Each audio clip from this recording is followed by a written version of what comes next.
we are here today because the country calls us. We're here today because history beckons us. We're here today because we face a series of challenges as significant, as daunting, as any challenges that any generation has faced. And we understand that because this nation is at a crossroads, both internationally and domestically, that if we do not stand up and meet those challenges right here and right now, then we may end up with an America that is a little poorer and a little meaner than the one we inherited from our parents and our grandparents and our great-grandparents. And we have decided that that is unacceptable, that that is un-American, that there's a better future for America. That's why we're here today. We know what those challenges are. That we've got a healthcare system that's broken, that's bankrupting families, but also bankrupting the nation. We know that we've got an education system that is teaching the few but failing too many. That we are not preparing our young people to compete in this new global economy. We know that math and science scores relative to the rest of the world are stagnant or declining. We know that we're not producing enough engineers and scientists. We know that we have to invest in our young people in order for this economy to grow, and we understand that we continue to underinvest in our young people. That we've got a Congress right now that instead of making it easier to go to college is making it tougher, and we understand that that's unacceptable.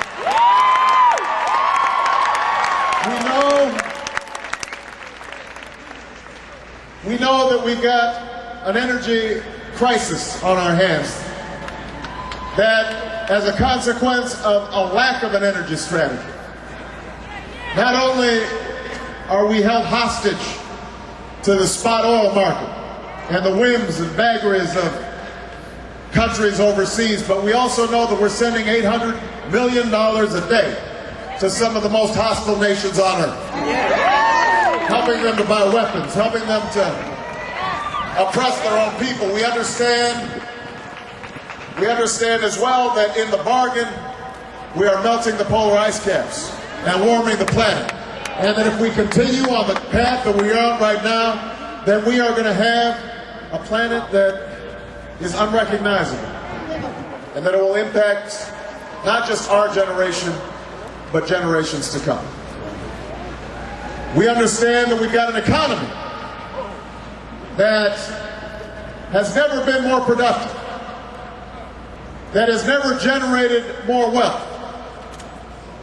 And yet we understand that only some are benefiting, that the burdens and benefits of this economy are not evenly spread across the country, that while you've got some people who have never had it so good, making hundreds of millions of dollars, that the average person is seeing their wages stagnant, they're seeing their salaries not move, even as the costs of health care and education and retirement and gasoline, the cost of everything's going up while their wages are going down, and families are anxious, and we understand that we've got to meet that challenge.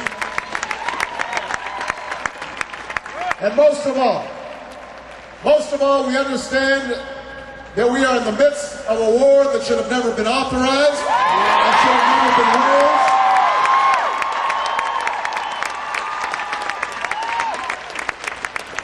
And that after spending $500 billion and seeing